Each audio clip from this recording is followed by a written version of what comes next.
What is your biggest fear when presenting? Is it silences? Fear no more.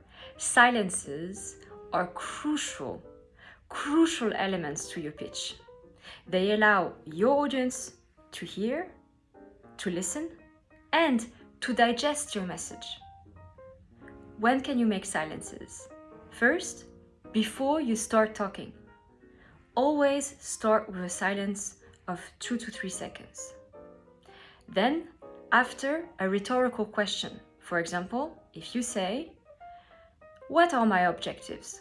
or "What is my solution?" make a small silence after the question.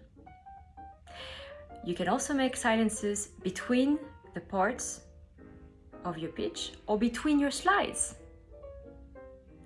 And last but not least, make silences before and after every important word, whether it's a title, a message, or your name.